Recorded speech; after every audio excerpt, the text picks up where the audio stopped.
Good evening to all of you. मेरा नाम नितेश कुमार मौर्य है। आज हम लोग एक ऐसी थ्योरी पढ़ेंगे जो कि UGC NET JRF CTET TET UP TET और जितने भी टीचिंग के एग्ज़ाम्स होते हैं, जितने भी टीचिंग लेवल के एग्ज़ाम्स हैं, केवीएस है, एनवीएस है, इन सब के जो एग्ज़ाम्स होते हैं, इन सब की दृष्टि से बहुत ही महत्वपूर्ण थ्योरी है ये। और कम से कम 2 से 3 क्वेश्चन अवश्य ही इस थ्योरी से हर एग्ज़ाम में पूछे ही पूछे जाते हैं। सीटेट टीईटी वालों का तो ये थ्योरी पेट है, मतलब इससे क्वेश्चन उनको 2 से 3 क्वेश्चन या कम से कम 4 क्वेश्चन तो रखने ही रखने होते हैं। तो कुछ कॉग्निटिव डेवलपमेंट थ्योरीज़ हैं, आप लोगों ने नाम भी सुन रखा होगा। जिया प्याजे की थ्योरी है, एल्बर्ट बेंडूरा की थ्योरी है और सोशियो कल्चरल थ्योरी ऑफ लेव वाइगोत्स्की। तो उन्हीं में से एक थ्योरी आज हम लोग पढ़ेंगे, सोशियो कल्चरल थ्योरी ऑफ लेव वाइगोत्स्की।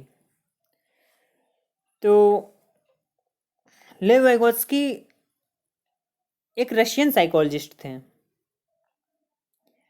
और इन्होंने अपना जो सिद्धांत दिया, जो थ्योरी दी, उसको आज हम लोग सोशियो कल्चरल थ्योरी के नाम से जानते हैं। इनकी थ्योरी को सोशियो कल्चरल थ्योरी क्यों कहा जाता है, इसको हम समझेंगे। तो देखिए, जैसा कि नाम से ही स्पष्ट हो रहा है, सोशियो कल्चरल थ्योरी ये 2 शब्दों से मिलकर बना है। कौन कौन सा? पहला है society, socio comes from society, and the second one is cultural या कल्चर। तो कल्चरल कम्स फ्रॉम कल्चर, संस्कृति। तो क्या होता है सोसाइटी, समाज क्या होता है, आपको पता है। Society consist of parents, family, siblings, school, neighbours and our surroundings. यानी हमारे आसपास के जितने भी लोग हैं, मतलब जो भी रिश्तेदार हैं, जो भी हमारे रिलेशंस हैं, जो भी हमारे आसपास के जो पड़ोसी हैं, उन सबको से मिलकर हमारा क्या बनता है, एक सभ्य समाज बनता है। और क्या होता है हमारा culture? Culture consists customs, ideas, beliefs, arts, literature, music, rituals etc। यानी संस्कृति क्या है? संस्कृति एक कॉम्बिनेशन है किसका? हमारे रीति रिवाजों का, हमारे विचारों का, हमारे विश्वास का, हमारी संस्कृति का, हमारे साहित्य का, हमारे संगीत का, हमारे रिचुअल्स का। जैसे कि आपने देखा होगा, हमारा इंडियन कल्चर अलग है, अमेरिकन कल्चर अलग है, रशियन कल्चर अलग है। तो जहाँ की जैसा ज्योग्राफिकल एरिया है, जैसा भौगोलिक क्षेत्र है, वहाँ का कल्चर भी उस क्षेत्र के अनुसार है। तो वाइगोत्स्की की जो थ्योरी का टाइटल है सोशियो कल्चरल थ्योरी, इसमें इन्होंने बताया कि किसी भी बच्चे का जो संज्ञानात्मक विकास है, वो बिना समाज और संस्कृति के पॉसिबल नहीं है। यानी जब तक उसमें समाज का और उसकी संस्कृति का सहयोग ना हो, तब तक किसी भी बालक का संज्ञानात्मक विकास एक मानक स्तर तक नहीं हो सकता है। तो इनकी थ्योरी के कुछ की टर्म्स हैं जिसके बारे में हम लोग देखते हैं। देखिए, पहला मैंने लिख रखा है ZPD, zone of proximal development. तो क्या होता है जोन ऑफ प्रॉक्सिमल डेवलपमेंट, अभी आगे डिस्कस करेंगे हम लोग। दूसरा इन्होंने कहा स्कैफोल्डिंग। स्कैफोल्डिंग का मतलब होता है सपोर्ट, पाड़ या पाइट लगाना, सहायता देना। एक टर्म मैंने लिख रखा है MKO, मोर नॉलेजेबल देन अदर्स। MKO का मतलब ये हुआ कि एक ऐसा इंसान जो कि दूसरे इंसान से ज़्यादा नॉलेज रखता हो। नेक्स्ट टर्म है LKO, less knowledgeable than others.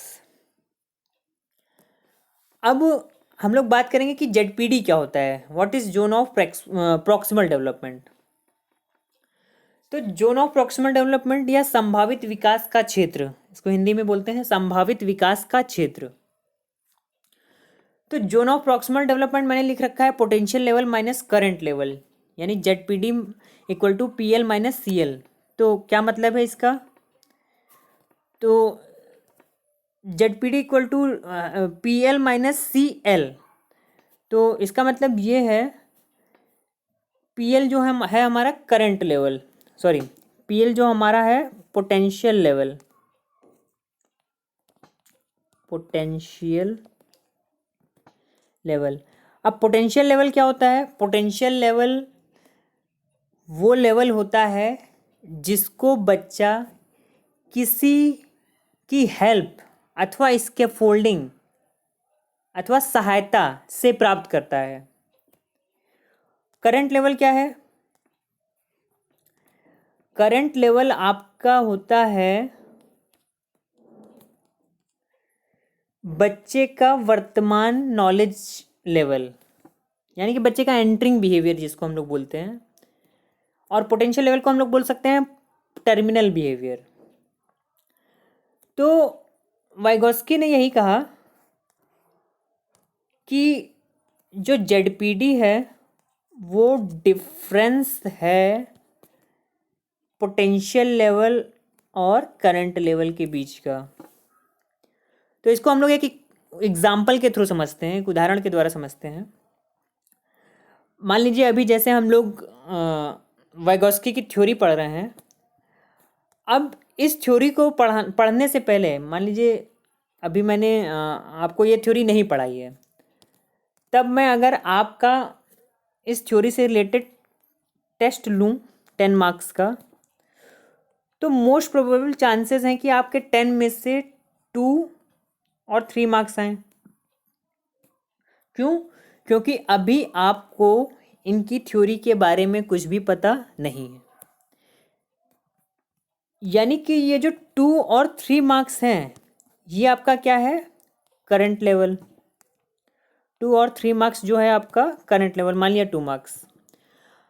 अब इस थ्योरी को पढ़ने के बाद जब मैं आपका टेस्ट लूँगा तो आपके जो नंबर है मान लिया 8 आए, यानी कि आपका पोटेंशियल लेवल क्या हो गया? 8, यानी आप टर्मिनल बिहेवियर पे पहुंच गए। तो जो ZPD है संभावित विकास का क्षेत्र, वो क्या कहता है कि potential level minus current level, यानी आपका ZPD क्या हो गया? पोटेंशियल लेवल आपका कितना था? 8, यानी कि टेस्ट के बाद जो मैंने थ्योरी पढ़ने के बाद जब मैंने आपका टेस्ट लिया तो आपके आए 10 में से 8 मार्क्स, वो आपका है पोटेंशियल लेवल। फिर करंट लेवल क्या था आपका? जब आपने ये थ्योरी नहीं पढ़ी थी और उस समय मैंने टेस्ट ले लिया था तो आपके मार्क्स आए 2, यानी ये आपका हो गया क्या? Current level. तो ZPD क्या हो गया? ZPD equal to potential level minus current level, यानी कि potential level 8 minus current level 2, यानी that is 6। 8 minus 2 equal to 6। तो ये है आपका संभावित विकास का क्षेत्र, zone of proximal development. Is it clear to all? Okay, now अब ZPD समझ में आ गया। अब हम लोग देखते हैं इसके फोल्डिंग क्या है। इसके फोल्डिंग जैसा कि शुरुआत में ही मैंने बताया कि इसके फोल्डिंग क्या है? किसी भी बच्चे को सहायता देना, सपोर्ट देना। अब देखिए इसके फोल्डिंग से बहुत क्वेश्चन भी पूछा जाता है कि जैसे क्वेश्चन ये पूछा जाता है कि क्या किसी बच्चे की किसी मैथ की समस्या को पूरा सॉल्व कर देना इसके फोल्डिंग कहलाता है, या फिर उसको बीच बीच में केवल वर्बल सपोर्ट देना या हिंट देना इसके फोल्डिंग कहलाता है। तो आप ये कॉन्सेप्ट क्लियर कर लीजिए कि इसके फोल्डिंग क्या है? केवल थ्रेशोल्ड लेवल तक बच्चे को सपोर्ट करना, ना कि पूरा का पूरा उसका होमवर्क कर देना या पूरा का पूरा उसका सम ही सॉल्व कर देना। यानी इसके फोल्डिंग क्या है? केवल एक सपोर्ट है। ओके, और इसके फोल्डिंग हमेशा कौन दे सकता है? इसके फोल्डिंग हमेशा more knowledgeable than other person ही दे सकता है, ठीक है।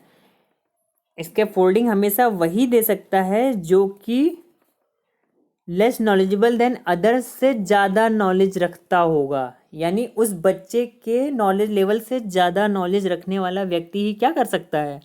इसके फोल्डिंग दे सकता है।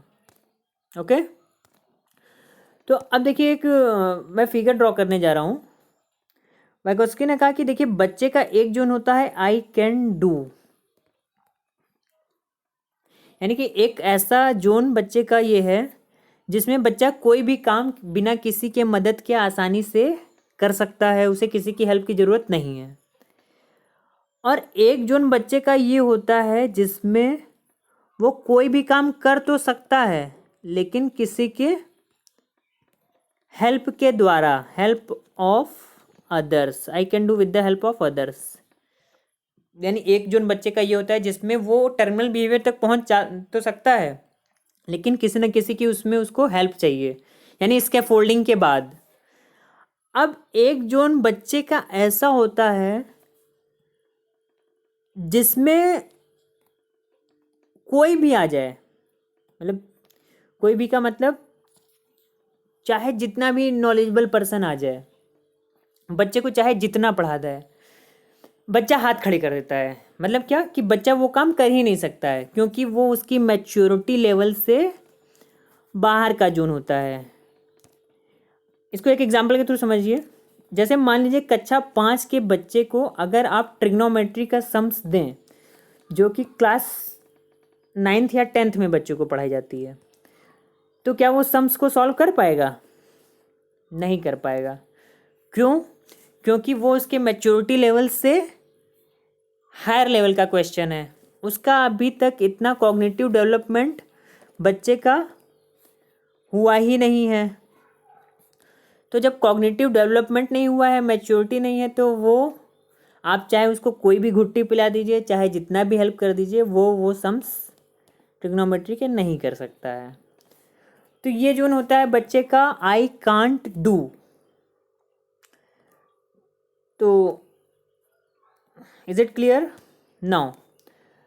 अब हम लोग देखते हैं कि इनकी थ्योरी का जो मेन कॉन्सेप्ट था, जैसे ZPD zone of proximal development, इसके फोल्डिंग, एमकेओ और एलकेओ, ये इनकी थ्योरी के मेन कॉन्सेप्ट थे। अब कुछ इंपॉर्टेंट पॉइंट्स इनकी थ्योरी के हम लोग देखते हैं।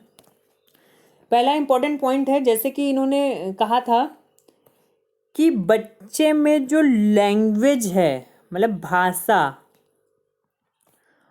और विचार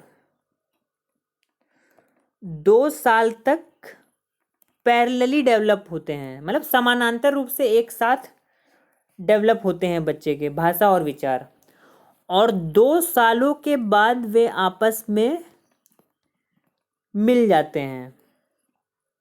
यानी कि वाइगोत्स्की ने क्या कहा था कि भाषा और विचार 2 साल तक की अवस्था तक बच्चे में स्वतंत्र रूप से विकसित होते हैं और 2 साल के बाद वे आपस में जाकर मिल जाते हैं।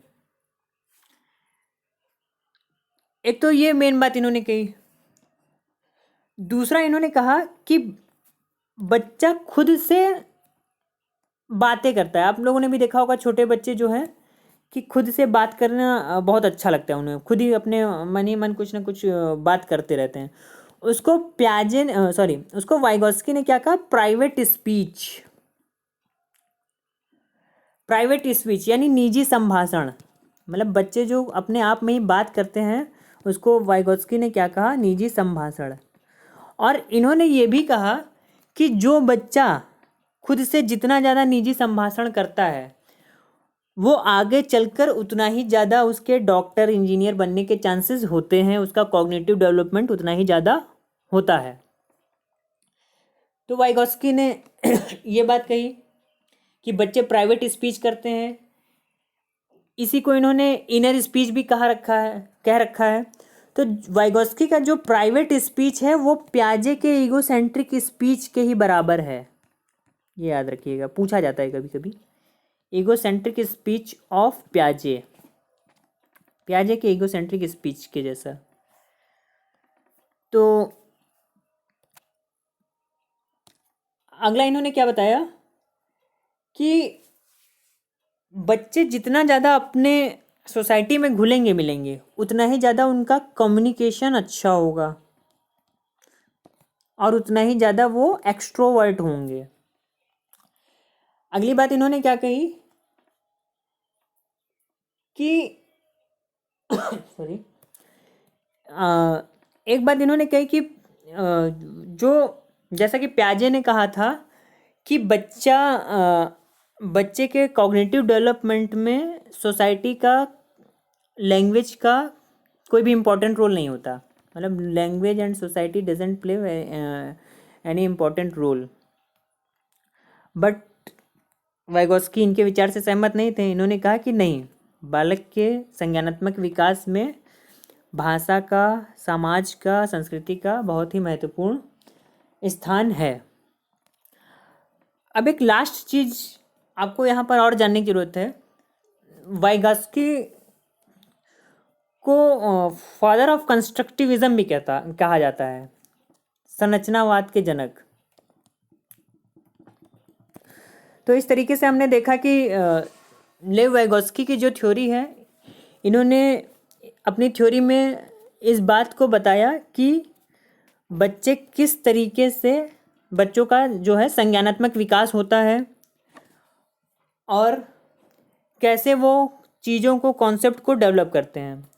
दरअसल इनकी थ्योरी बहुत ही एमिनेंट थ्योरी थी, लेकिन अकस्मात इनकी मृत्यु बहुत ही कम समय में हो गई वाइगोस्की की। इस वजह से इनकी थ्योरी पर उतना ज़्यादा कार्य नहीं हो पाया और रूस ने अभी कुछ सालों पहले ही इनकी थ्योरी को जनरल किया है वर्ल्ड में, मतलब विश्व के सामने लाए हैं, ज़्यादा दिन नहीं हुए हैं। तो अगर आपको इनकी थ्योरी से रिलेटेड कोई भी प्रॉब्लम हो, कोई भी समस्या हो, तो मुझे कमेंट के द्वारा आप पूछ सकते हैं, बता सकते हैं। Thank you so much.